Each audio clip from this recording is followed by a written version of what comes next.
Olá, eu sou a professora Adriana Pedroso, nós já tivemos uma aula e agora vamos para a nossa terceira aula aí de língua portuguesa. Novamente, sempre nós vamos estar mostrando para vocês o roteiro de estudos aí para auxiliar vocês. Então nós já falamos de sinônimos, com a professora Marô vocês falaram sobre antônimos, fizeram as atividades e hoje nós vamos estar continuando aí mais alguns itens a respeito disso tudo que vocês já estudaram. Hoje nós vamos falar muito de ortografia também, né? Então assistam a videoaula, façam as atividades, se for possível, deem uma pausa no vídeo, assistam novamente, façam as atividades e as tarefas e tirem as dúvidas com seu professor. Esse roteiro ajuda muito vocês na organização em casa. Bom, então nós vamos começar hoje com o ortografar. Em cada unidade do nosso material impresso, traz uma atividade de ortografia. Nesse aqui nós vamos estar trabalhando X e CH. São sons, são letras diferentes, mas os sons são muito parecidos. Quando eu falo chá, xê, xi, xoxu com X ou chá, xê, xi, xoxu com CH, o som é o mesmo. Então, como que nós vamos fazer? Algumas palavras, vocês batem o olho e já conseguem identificar se é com X ou com CH. E quando não? Aí vem de novo o auxílio aqui dos nossos dicionários, tá? A sugestão novamente. Na dúvida, não sabe qual é a escrita correta, recorram ao dicionário sempre que precisar. Então, nessa atividade, basta completar com X ou CH. A atividade 2, ela já é diferente da atividade 1. Todas as palavras que estão aqui são escritas com X.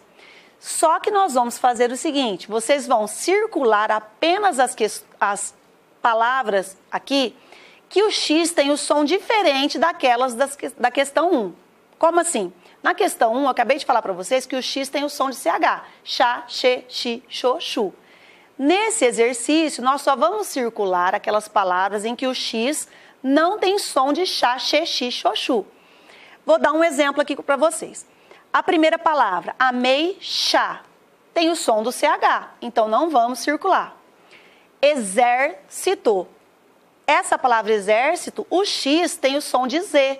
Então, nesse caso, nós vamos circular.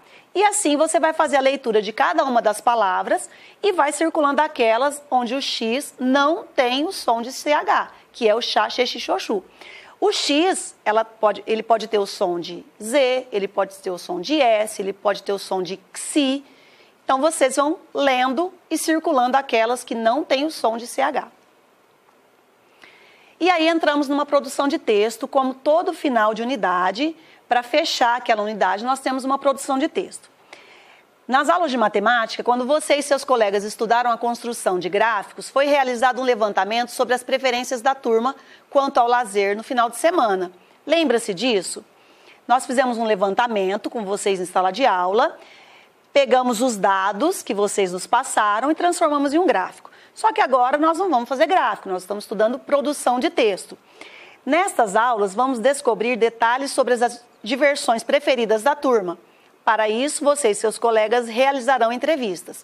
Se estivéssemos em sala de aula, nós faríamos as entrevistas em sala de aula, um colega entrevistaria o outro e depois transformaríamos essa entrevista na produção de texto.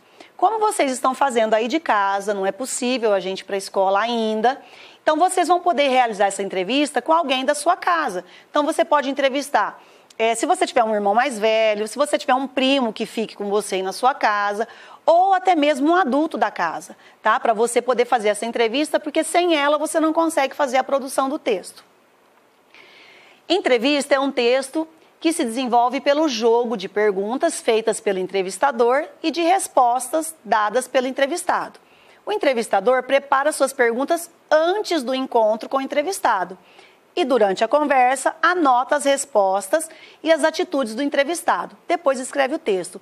Quando fala anota as respostas e as atitudes, porque às vezes quando o entrevistado vai responder, às vezes ele se altera na resposta, por exemplo, muito animado ou às vezes triste. Então é interessante que você anote qual foi a atitude dele durante a sua resposta, para depois você incluir no seu texto.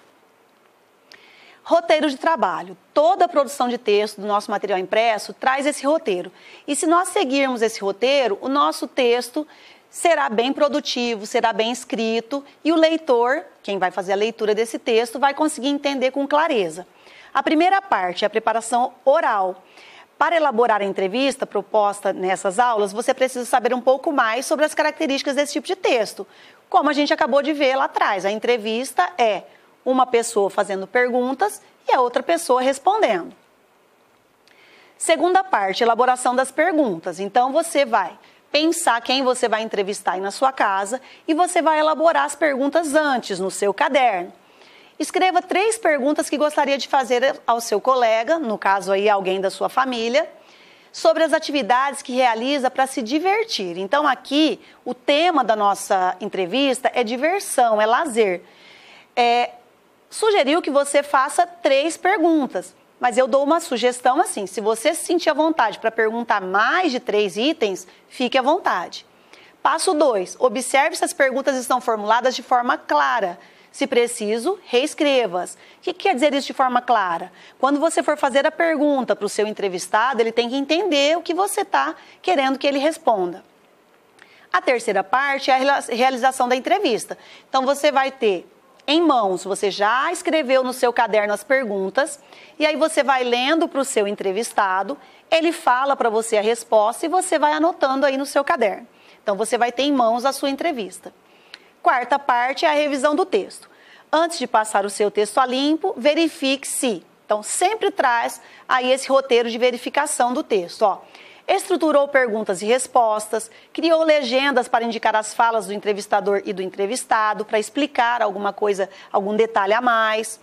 Incluiu alguma rúbrica que exponha reações do entrevistado, entre parênteses, se você colocou a reação dele ao te responder.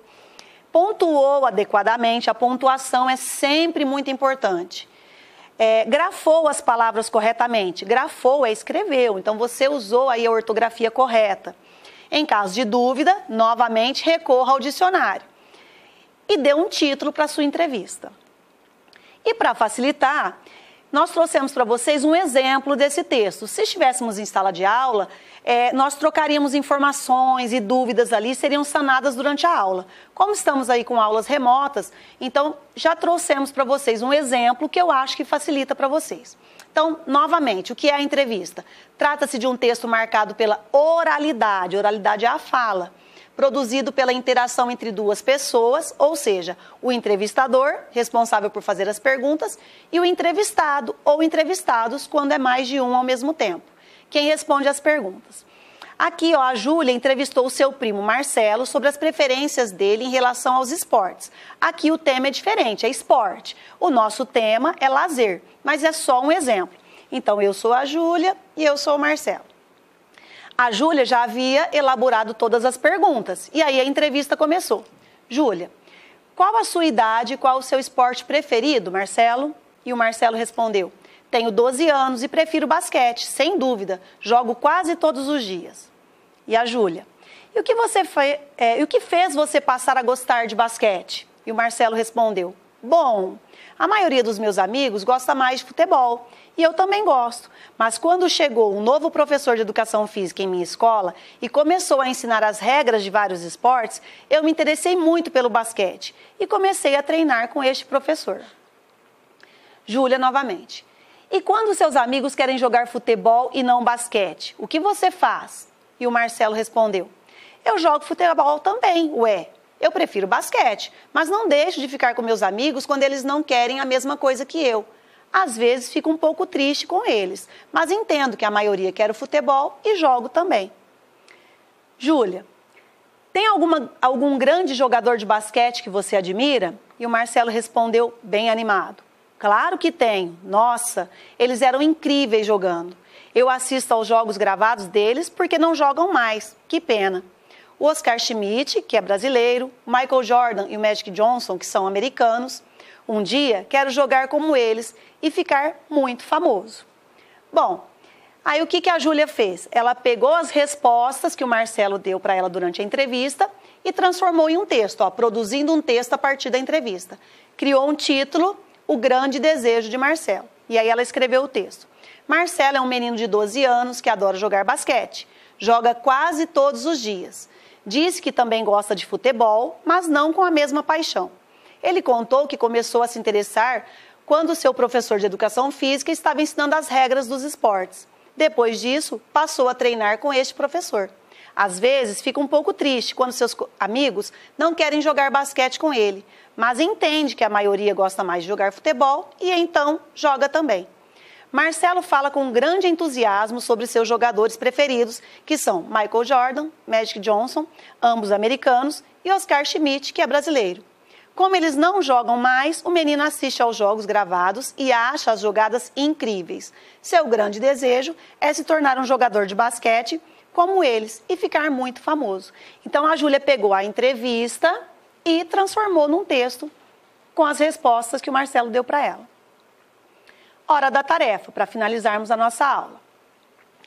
Você vai ler esse texto, que é uma entrevista imaginária, tá? Vocês vão fazer uma entrevista real aí, mas aqui é uma entrevista imaginária, né? Que o título é Crianças de Ontem e de Hoje. Então vocês vão ler essa entrevista. É a Dona Benta, né? É a avó da personagem lá do Sítio do Pica-Pau Amarelo, que a maioria já conhece. Vocês vão ler a entrevista dela e depois vão responder. Como eu disse na outra aula, a maioria das tarefas, ela não traz as linhas no nosso material para você responder. Então, você vai responder no seu caderno, de maneira organizada, coloque a data, a página e comece a fazer as suas respostas. Então, você vai ler a entrevista e vai responder o A, o B, o C e o D sobre ela, tá? A número 8 é a finalização da nossa entrevista. Você realizou a entrevista com seu colega e anotou as respostas dele em seu caderno. Aqui falou seu colega porque nós faríamos em sala de aula. Como vocês estão em casa, vai depender de quem vocês entrevistaram aí da família. Você vai pegar as anotações da sua entrevista e vai transformar num texto como aquele que eu acabei de ler, que a Júlia escreveu sobre o Marcelo. E aí você vai seguir aqui, ó, letra A. Com as anotações em mãos, escreva as respostas apresentando as ideias principais, pois não é usual escrever tudo que o entrevistador falou. Então, você vai vendo aquilo que é mais importante aí da sua entrevista. Na letra B, leia as respostas que escreveu e verifique se o texto está claro e fiel à resposta dada pelo entrevistado. Nós não podemos mudar o que o entrevistado falou, tá? Nós podemos, assim, elaborar de uma maneira mais clara, mas sem mudar o que ele falou para você durante a entrevista. Letra C. Crie rubricas que revelem as reações do entrevistado. Então, às vezes, entre parênteses, você coloca se ele ficou triste, se ele ficou animado quando ele disse aquilo, tá? Se ele ficou muito entusiasmado. Não é obrigatório, mas ajuda você aí também. Lembre-se de que devem ser colocadas entre parênteses, como eu acabei de falar, né? Depois do nome, antes da fala do entrevistado. E a número 9, sempre fala para você passar a limpo a entrevista que realizou, o texto que você faz. Quando estamos em sala de aula, normalmente o aluno faz, mostra para o professor dá algumas dicas que precisa melhorar e ele vai e passa limpo. Como nós falamos desde o início das nossas aulas remotas, toda dúvida que você tiver, você vai entrar em contato com o seu professor, né? Por meio aí do canal que foi combinado, via WhatsApp, o que vocês combinaram com seus professores. E aí vocês podem mandar para o seu professor, ele dá uma lida, ele dá outra ideia para você de como melhorar, e aí você passa a limpo esse texto para finalizar, ok? Todo final de capítulo também nós temos sugestões de livros, né, de leituras. Como vocês estão em casa, né, não podemos sair de casa, então vocês podem procurar na internet. Muitos desses livros aí você encontra para fazer a leitura na internet, tá? Então nós temos aqui Poemas para Brincar, Onde Tem Bruxa Tem Fada, O Poço dos Desejos, Dicionário Engraçado, e esse daqui é a Palavra Mágica do Moacir Ciliar. Então, se vocês procurarem na internet, vocês encontram esses livros aí para vocês lerem em casa, tá bom? E aí vamos fazer a nossa verificação. Então, você assistiu a videoaula, ok, né? Parou o vídeo quando é possível, faça as atividades, retoma o vídeo, né? Se você estiver assistindo aí pela internet, termina as atividades, termina a lição de casa e aí a dúvida com o seu professor. Novamente, não fique em dúvida, peça ajuda para o seu professor sempre que for necessário, certo? E espero vocês na próxima aula. Obrigada.